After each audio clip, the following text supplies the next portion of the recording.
फिर से एक बार हम अपने चैनल में स्वागत करते हैं। आज हम आप लोगों को महेश्वर सूत्र पढ़ाएंगे जो काफ़ी इम्पोर्टेंट होने वाला है, क्योंकि बिना महेश्वर सूत्र से आप लोग संस्कृत नहीं सीख सकते हैं, क्योंकि महेश्वर सूत्र का योगदान संस्कृत में बहुत ज़्यादा है। तो आज हम लोग इसको पढ़ेंगे, ठीक है। आज हम आप लोगों को संस्कृत में पार्ट 7 पढ़ाने वाले हैं। इससे पहले हमने पार्ट 6 तक हमने संस्कृत में पढ़ा दिया था। जो विद्यार्थी नहीं देखे होंगे part 1, part 2, part 3, part 4, part 5, part 6 वो ज़रूर देख लीजिएगा, तभी आप लोगों को आगे अच्छा समझ में आएगा। यहाँ पे थोड़ा लिखने में मिस्टेक हो गया, यहाँ महेश्वर सूत्र होगा, ठीक है। आप लोग थोड़ा लिखिए, यहाँ हो गया महेश्वर सूत्र, यहाँ पे महेश्वर सूत्र लिखा चले गया है, महेश्वर सूत्र। चलिए हम आप लोगों को आगे बताने की प्रयास करते हैं।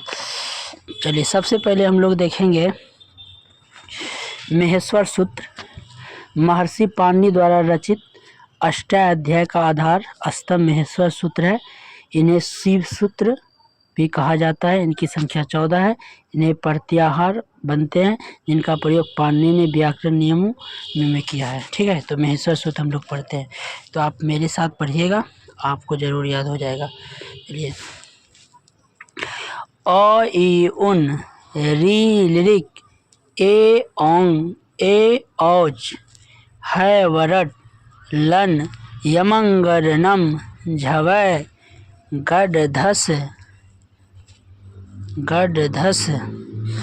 उनके बाद पढ़ेंगे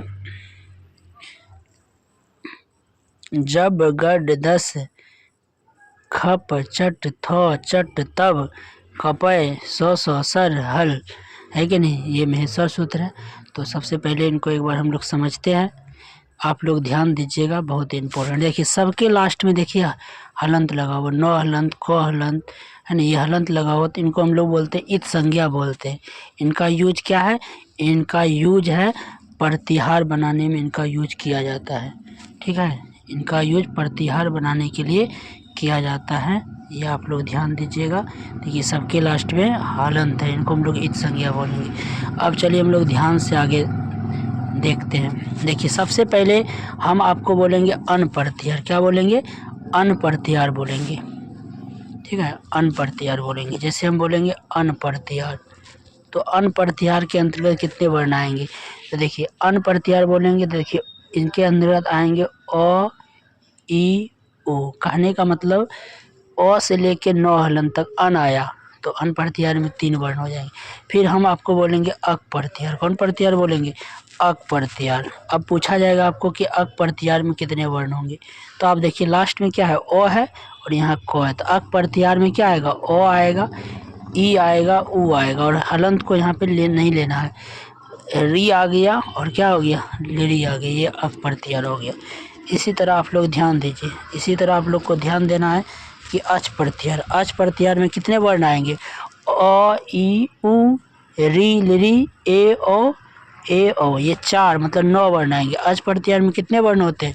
9 वर्ण होते हैं। तो आप लोग ध्यान रखिएगा कि स्वर की चर्चा महेश्वर सूत्र में जो है 4 सूत्र में की गई है, ठीक है, ये ध्यान रखना।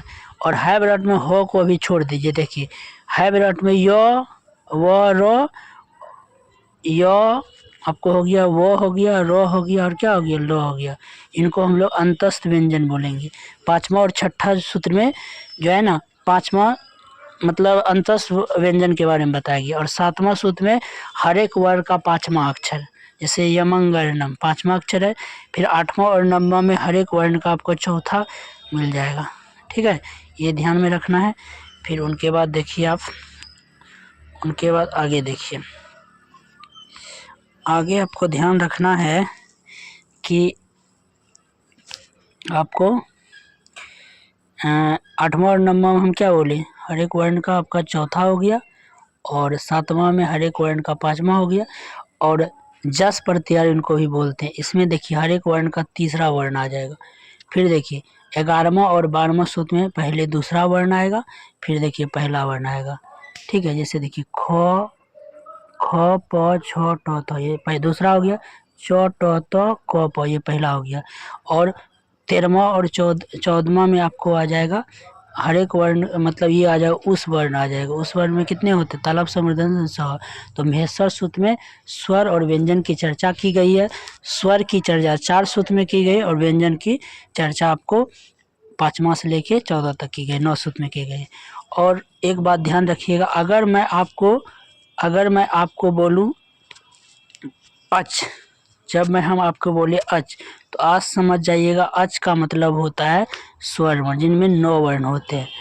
और अगर मैं बोलूं आपको हल बोलूं, क्या बोलूं? हल में देखिए यहाँ ह है और यहाँ देखिए लास्ट में न है, तो हल वर्ण बोलूं, हल प्रत्याहार हम बोले तो आप समझ जाइएगा व्यंजन की चर्चा की गई है। और अगर अल बोलूं तो अल का मतलब हुआ पूरा वर्ण हो गया, ये ध्यान रखना है। और सीटेड स्टेट में बहुत ही इंपॉर्टेंट पॉइंट है, थोड़ा देख ले। इन सूत्रों में प्रत्याहार बनते हैं, जैसे अच प्रत्याहार, हल प्रत्याहार, ये सब बनते हैं। अच में सभी स्वर आते हैं जिनकी संख्या 9 है, और हल में सभी व्यंजन आते हैं जिनकी संख्या 33 होती है। संधि प्रत्यय धातु आदि में प्रयोग किया जाता है। और पाणिनि व्याकरण का संक्षिप्त वैज्ञानिक व्यवस्था है, ठीक है, जो महेश्वर सूत्र आपको जानने के बाद आ सकता है। इसलिए हम आपको यही कहेंगे कि अब आप लोग महेश्वर सूत्र याद कर लीजिएगा, क्योंकि अब हम कुछ दिन के बाद आपको संधि पढ़ाएंगे, उसमें बहुत ही इम्पोर्टेंट टॉपिक होने वाला है। आप लोग को अच्छा लगा होगा तो आप लोग ज़रूर लाइक कीजिए, शेयर कीजिए, कमेंट कीजिए, हमें सपोर्ट कीजिए। इसी तरफ हम आप लोगों के लिए नए नए वीडियो लेकर आते रहेंगे और आपको पढ़ाते रहेंगे। हम आपको सभी सब्जेक्ट पढ़ाएंगे, लेकिन अभी हम संस्कृत पढ़ा रहे हैं, कुछ दिनों के बाद फिर दूसरा सब्जेक्ट लेके आएंगे। तो धन्यवाद।